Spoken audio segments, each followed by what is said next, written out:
I love him, please. Taurus, Gemini, cuss, baby. Let's welcome Jim Cato, yo. All right.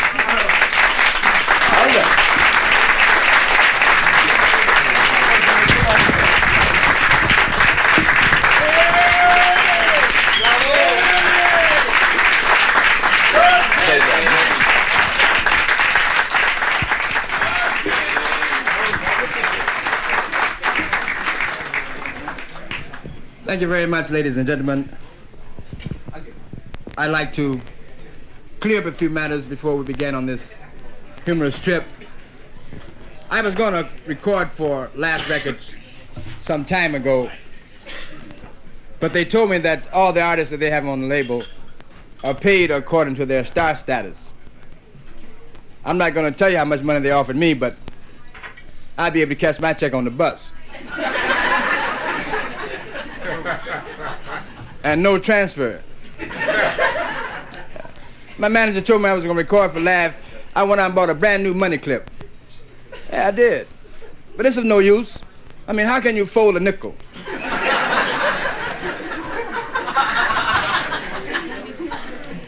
Red Fox warned me about him. Red Fox said, Jim, don't trust him, because that's the reason money is green. I said, what do you mean, Red? He said, Jews pick it before it's ripe.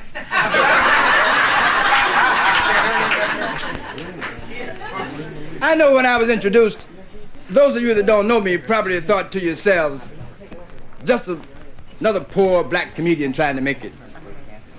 Well, throw it out your mind, because I've never been poor. Don't ever intend to be poor. Not me. See, I don't believe in the welfare because I need some money every day, not once a month.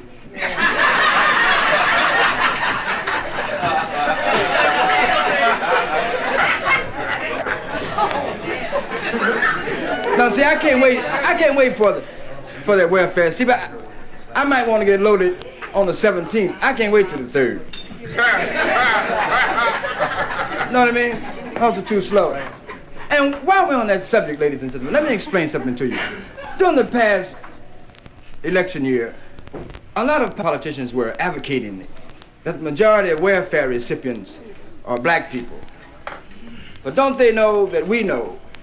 If we want more white people on the welfare than black people, there would be no welfare.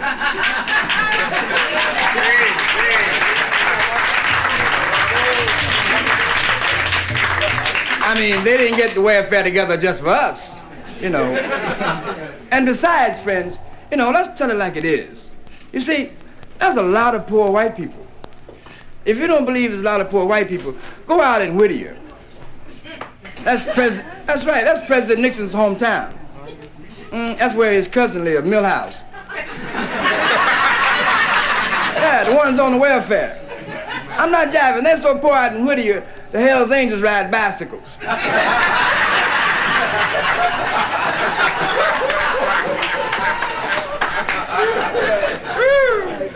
They got a donut shop out there where they serve coffee and holes. No donuts, just holes. Sure, I'm not jiving. They got roaches moving to better neighborhoods. The only roach ever been in my house, I put in a shoebox.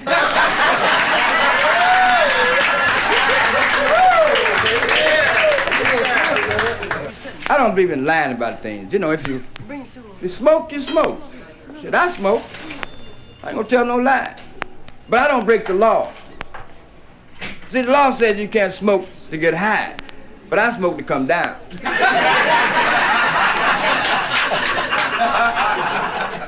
That's slick. Been slick all my life. All my life. What about Apollo 17? Last voyage, huh? Makes me no difference. But it does kind of make me a little sad because I was always kind of, you know, interested in aerospace. As a matter of fact, when I was in the 3rd grade, everyone thought I was going to be an astronaut. That's right. I heard my teacher tell my mother one day, honey, he's just taking up space.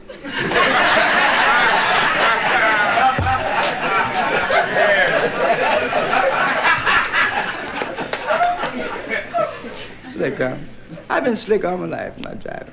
I always had to hustle. You know, we had to hustle because jobs didn't pay no money, you know, and those we had didn't pay what they should have paid. you know. Insurance used to be my hustle, but I gave it up because it got kind of hard to collect those claims. Like, all I ever got from the good hands of all states was a finger.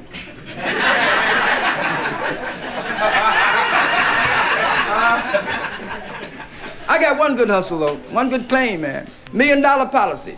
It only cost me $0.25. That's right, $1 million policy. 25-cent premium. It's with Mutual of Nairobi. Oh yeah, I'll collect $1 million if I'm attacked by a berserk giraffe.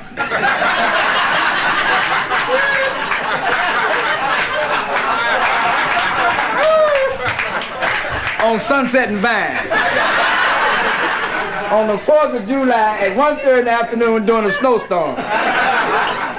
They make it hard, but it's fair. It's fair, not jiving. Nice to see all you friends out here. It really is. I'm glad you came out because, you know, had you not made this a success, I would have had to consider reverting back to my former classification. You see, I wasn't always a comedian. As a matter of fact, this is relatively new to me. See, I used to steal. Oh yeah, not jiving. I was good too. I had a 1968 Chevy with 147 hubcaps. And 17 transmissions. My backyard like an Amco station. That was good. I got so good at sucking gas, I could tell which one had plat for me. And that's good sucking.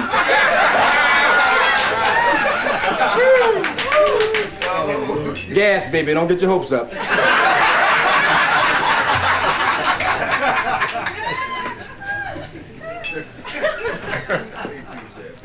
Not jiving. You have to learn about things, you know. See, a lot of people are advocating that the rich get richer and the poor gets poor. Well, that's only because you don't understand what's happening to you. You see, it's all just a game, ladies and gentlemen. And the quality of your living depends entirely upon your ability to play the game. And I play the game.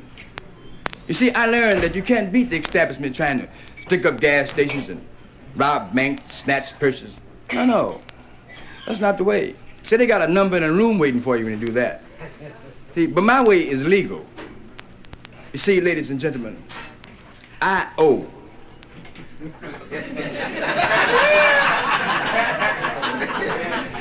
So there ain't no law against owing. No, see, you can owe a sucker as much as he lets you owe him.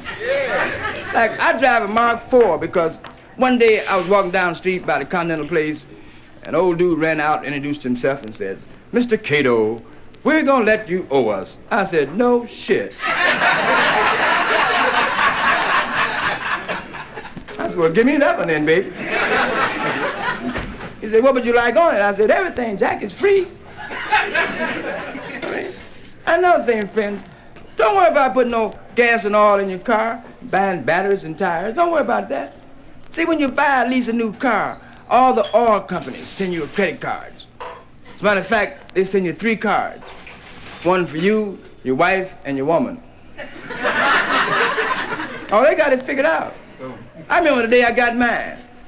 It was on the 3rd of January. I didn't even know I was going to get it that day. I went to the mailbox looking for my income tax check.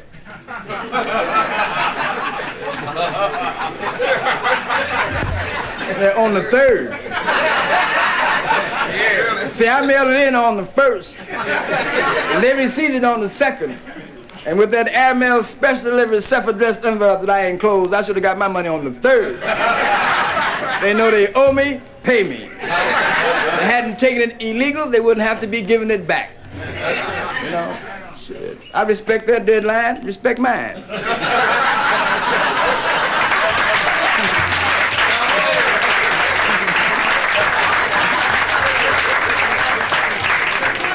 I gave them 24 hours to get my stuff back to me. That's, and another thing, friends, If your car note is $252 a month like mine is, that's right, $252 a month. Don't send nobody no $252 a month. That's insanity. Send them the interest. That's what they're in business for. Do that for a year and put the balance of that money in your pocket and save it. And at the end of that year, it won't make no difference if you repossess that old car because you can get a brand new one.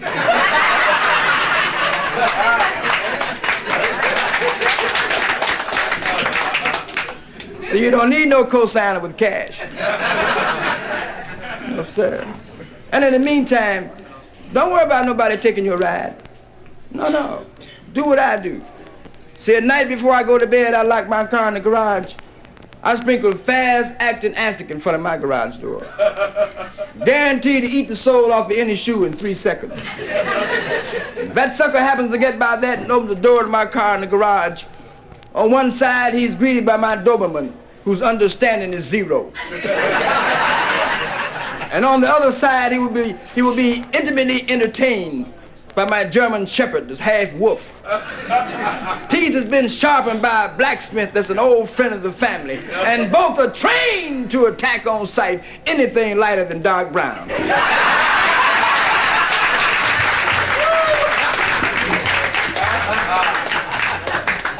See, the reason I said dark brown because I've never seen a brother repo man.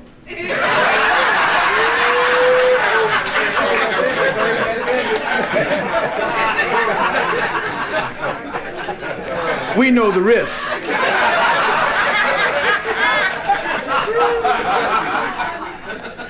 I captured 2 repo men one time. Yeah, I had them arrested, charged them with breaking and entering and destroying personal property. As I was shooting at them and my dogs were chasing them, they ran through my patch of tulips.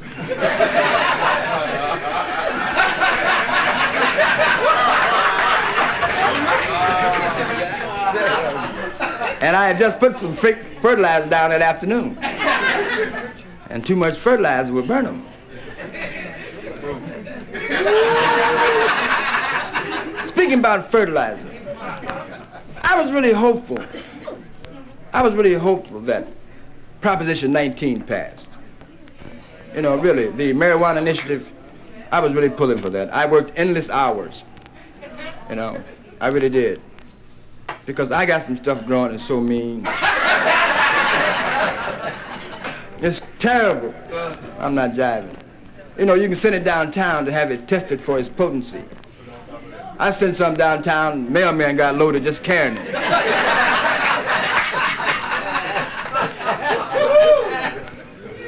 A white associate of mine asked me for a smoke one day, and I gave him a roach. Now he calls me master.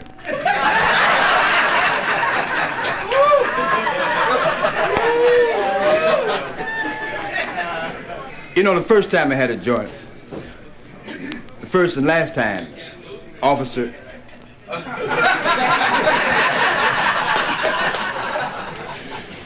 as I was saying, officer, I know you're in here, baby, because you're everywhere. Jive, dude. You know, you're reading the paper where the relationship between the minority and the police have improved because they got all the black police on the force. Don't believe that. All that's done is confuse the dogs.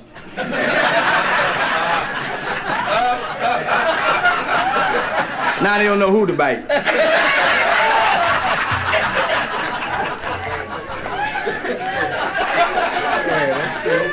If I've offended you, sir, you can leave because then nobody invite you in the first place. Sucker. And before you leave, take that snitch with you.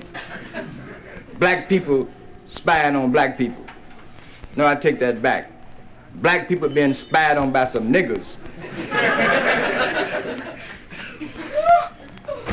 You know the kind I'm talking about. Leave barbecue bones in the back of your car.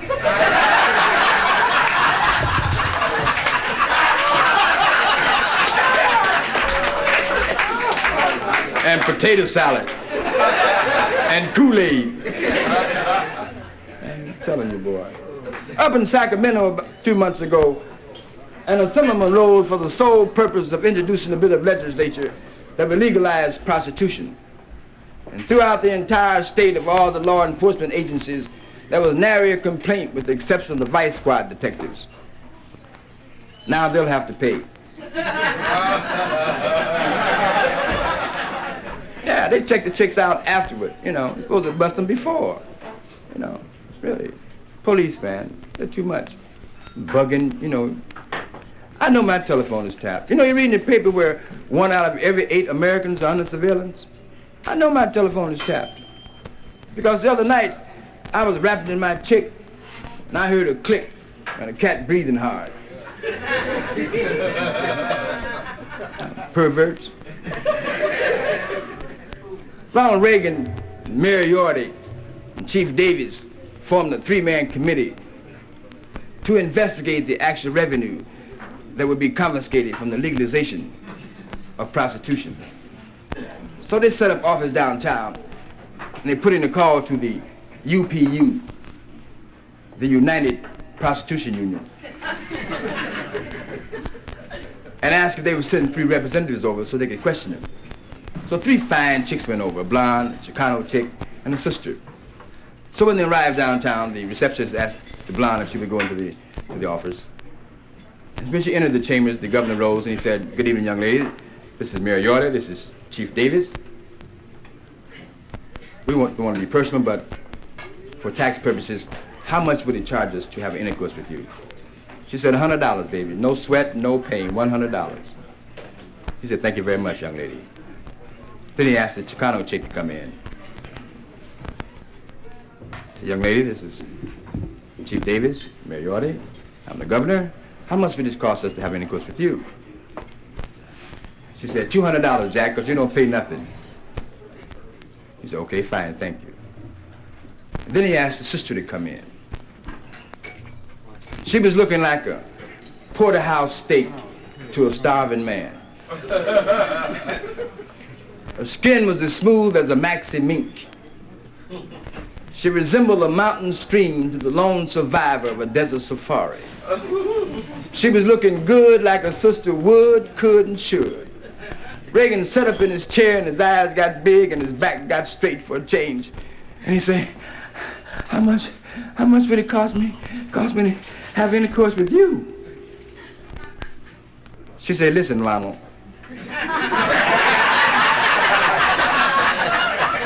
You jive. If you can raise my dress as high as taxes and lower my panties as low as wages, get yourself as hard as time and screw me like you do in the public, it won't cost you one damn penny."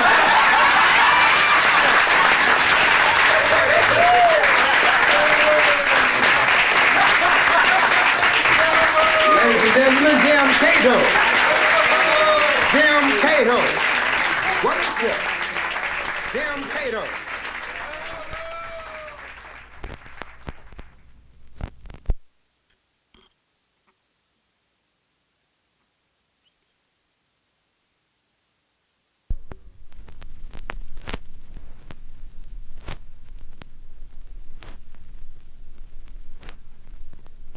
And now, ladies and gentlemen, Mr. Jim Cato. Come on, y'all.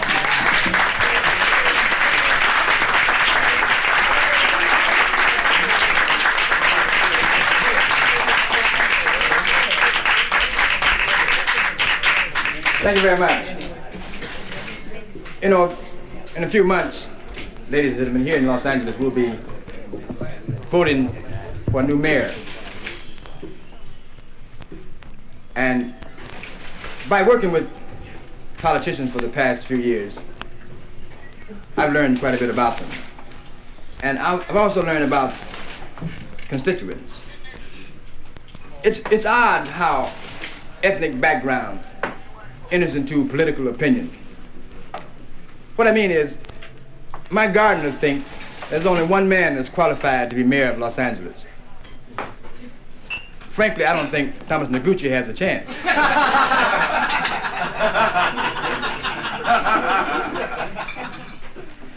Boy, I'm telling you, politicians too much. This past election, I was reading the paper the other day where George McGovern is going to demand a recount. It was close. That's right. In case you're wondering about my political affiliation, you know I didn't vote for no cat named Tricky Dick. No. Tricky Knee, maybe. Tricky Dick, never. No siree. See, I've known Richard Nixon a long time. Very long time. As a matter of fact, the cat cut off my hustle. Yeah, I used to go down to Caliente every Saturday when I was home, you know, bet on the races, pick up a few things. Last time I was down there, I ran into Operation Intercept. You folks remember Operation Intercept? I waited in line so long, I had to wait in line, as a matter of fact, 6 hours and 44 minutes. I waited in line so long, I smoked up all my stuff. When I got to the gate, old guard said, "Where were you born?" I said, "On the moon, baby."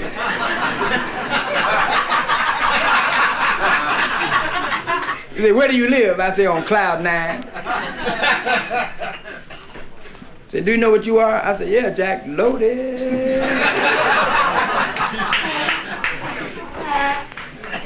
One time I got busted. I thought I'd get some publicity out of it, you know. So when they put me in the bullpen, I got a dime out of my pocket, and I called the paper. And I said, "Hey, man," I said, "let me speak to your entertainment editor." Cat said, "Okay, just a moment." So I got a voice on the other end of the telephone. He said, "Yes, entertainment." I said, "Hey, man, I want to give you a scoop. Jim Cato just got busted." He said, "Oh, yeah?" I said, "Hold the line a minute." So he was gone about 3 or 4 minutes. He came back and said, "Call this number." So I hung up and I called that number. It was Tommy Tucker's bail bond.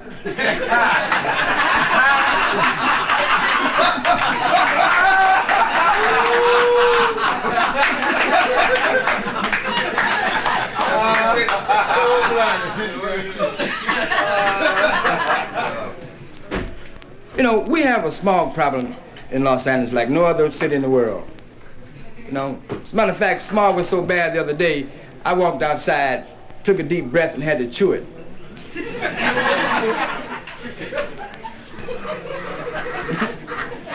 That was thick. Not that. But all we got to do, I suggested to the Board of Supervisors that once a month, they invite Spear Agnew out here, turn his big fat mouth toward the San Gabriel Mountains, and with all that hot air coming out, no more smog.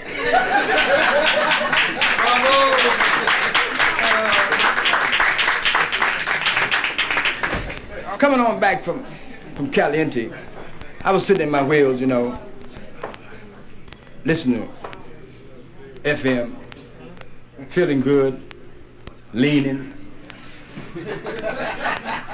Oh, you know I was leaning, you know. And I was coming on down the freeway and I looked over a drive-in theater. So I decided to go into the drive-in theater, you know, and I pulled my car in.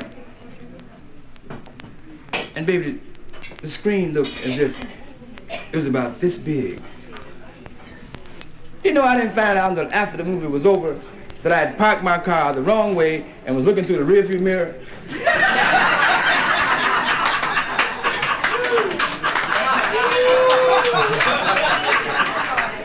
It was a good smoke, Jack. I'm not jiving. Called TS, Tijuana Smalls. And it was a good flick too. It was about fashions, you know, women's fashions, about the middies, the maxes, the hot pants, and the sizzlers. I mean, honest to goodness, ladies, I realize that it's fashionable, but those sizzlers. You know, in Detroit last winter, the scissors and the hot pants were considered a health hazard. That's right. There were 5,700 cases of chapped lips.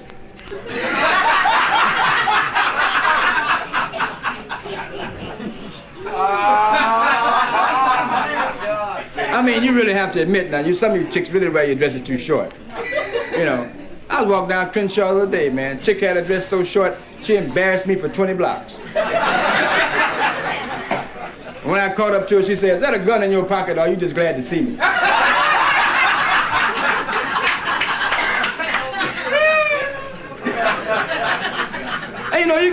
there's some slick chicks out in California too. There's some slick chicks in LA, really. I was standing at the bar the night, man, minding my own business. An old chick walked up to me and she said, "Buy me a drink?"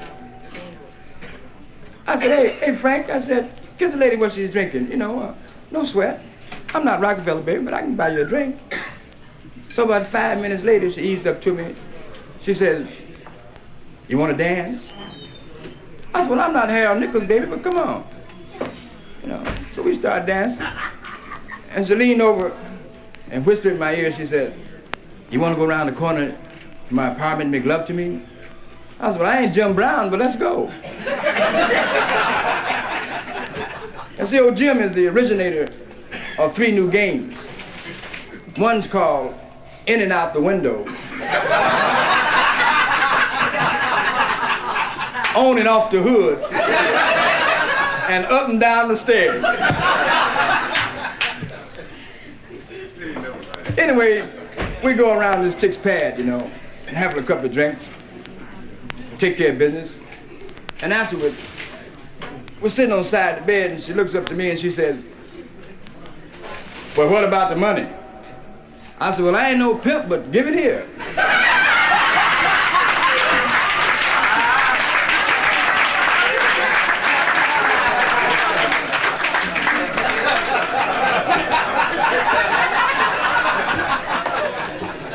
I don't give up no dough, no how.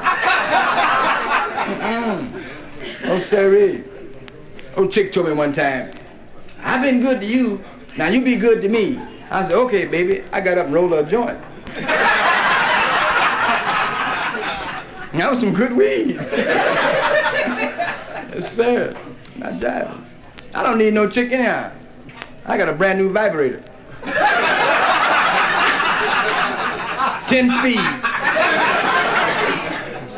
2 hands. Yes, sir, boy. Not driving. Time too hard for that noise. Time so hard that the other day I saw a faggot standing on the corner sucking his thumb.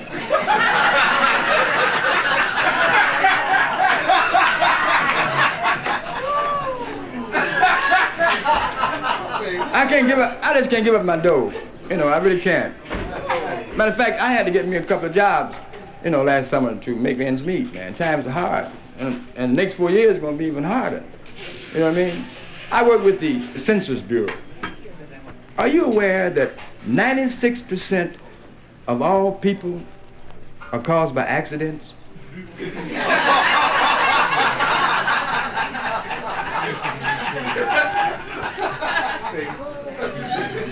That's right.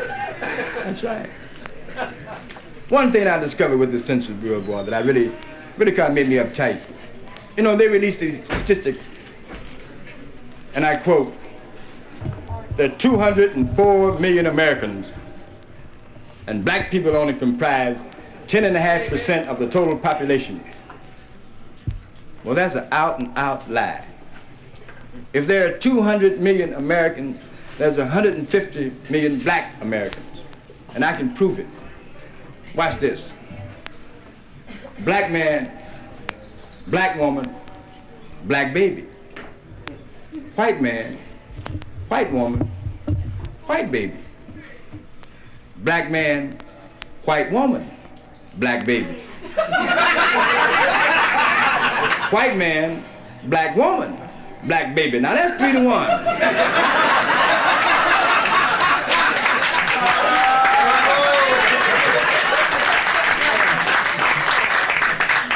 And look at all the help we get from the Mexicans and Japanese.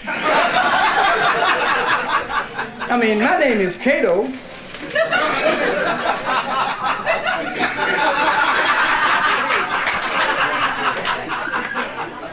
Of course, the Japanese spell their name different than I do. See, the Japanese spell their name K-A-T-O, K for karate. I spell my name C-A-T-O, C for cutting.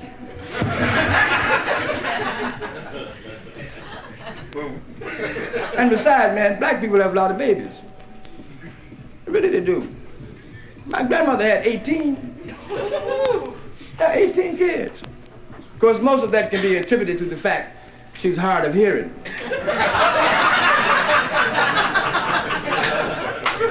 Yeah, see, every time she and my grandfather go to bed, he lean over and say, "Do you want to go to sleep or what?" And she said, "What?"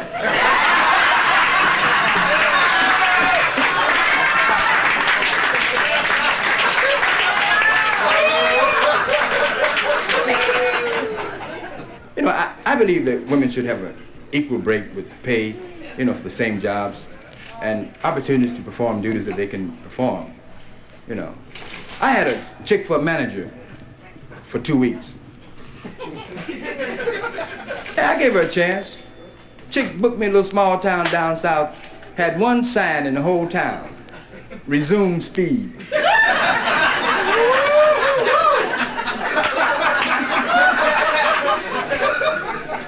Dumb broad. Yeah. You know how the chicks say, "Don't make yourself beautiful." Have you seen the chicks involved in an organization? It seems as if the uglier you are, the higher rank you hold. Yeah, my mother-in-law is a Grand Dragon. That chick's so ugly, every time she go to her psychiatrist, he lays her face down.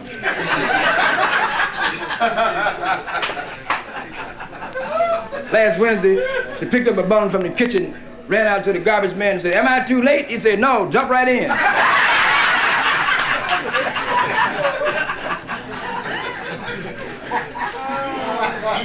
I ain't never liked the broad anyhow, man. No, I never have. No, I never liked her. My wife and I first became engaged. She ran home and said, "Mother dear, Jim just proposed to me, but I don't know if I want to marry him because he's an atheist. He doesn't believe in hell." She said, "Marry that sucker, honey. We'll show him."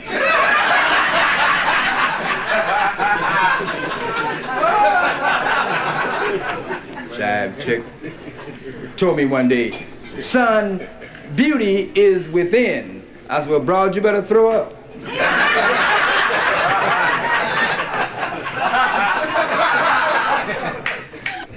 My wife and I were married by Justice of Peace. We went to the Justice of Peace home. He looked at me and he said, "Young man, I can't marry you because this young lady she's not of age. She'll need her father's consent." I said, "Her father's consent?" I said, "Who do you think that is standing behind me with that rifle in his hand? Chuck Connors? You don't think I'd marry her willingly, do you?" Yes, sir. You should see my father-in-law. That's a cheap dude. Oh, he's a cheap dude. And a doctor, too. Yeah, he's a doctor. I had to go by his office one day and pick him up and give him a ride home. The buses were on strike.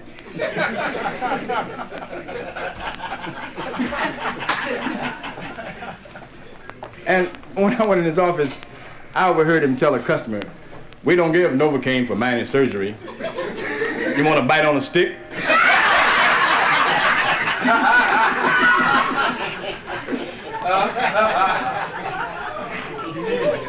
And we got a guy coming in next week to sharpen the needles. He had the only office, medical office, that was ordered closed during the measles epidemic. Oh, that's a cheap dude.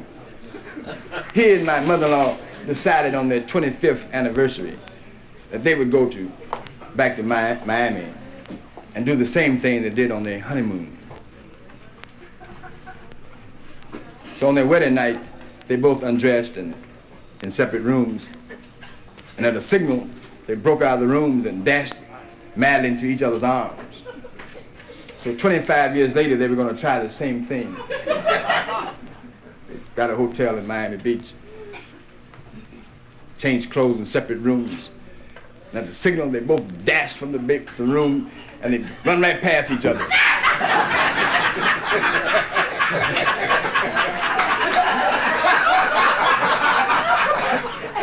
And the dude went right through the window onto the shrubbery. So the bellhop came out momentarily and he said, "Say, fella, what are you doing out here with no clothes on laying in the shrubbery?" So my father-in-law began to explain what happened. And he said, "I'd like to, get some assistance from you and help me back in my room so everyone won't see me and won't notice me. I don't want to be embarrassed like this, So the bellhop said, "Oh, you can walk right through the lobby." He said, "Well, what about all those people?" He saw everybody's upstairs watching him get some broad off of a doorknob.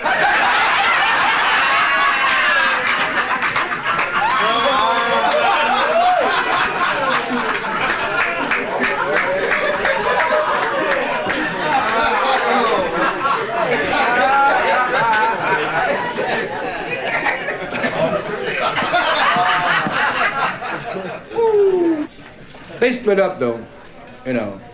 When the kids got grown, he split, man. He had to split. Couldn't take that chick anymore. She got old chick come over, no dude to come over now, rather. You know, he don't never bring anything. Bring a little jive gifts like the TV guide.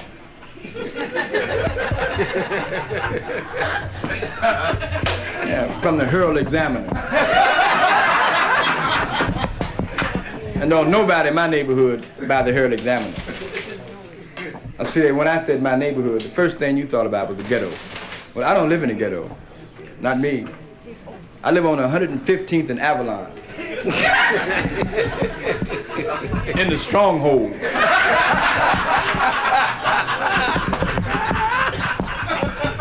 By the checker tree.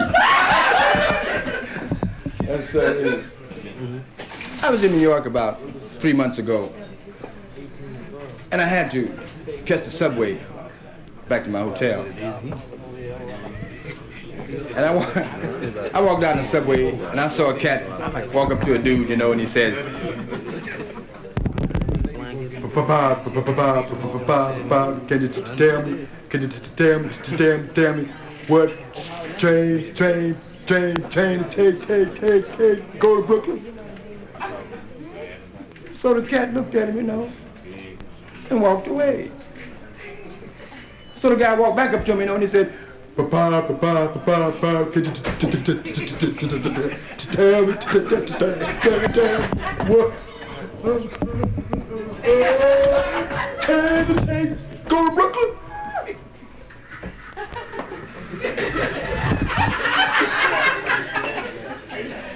So the cat looked at him again, you know, and he said, he walked away. So finally I walked up and I said, "Hey, baby," I said, "go down and get 8, you know, take the train right in there, no sweat, you know, take it right to Brooklyn." So when he left, I walked up to the dude, you know, and I looked at the cat, and I said, "Nigga,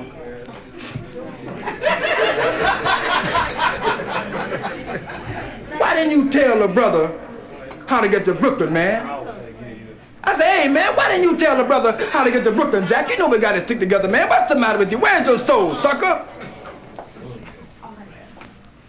The dude looked down at me and he said, "Bada, bada, bada, bada, time. I told him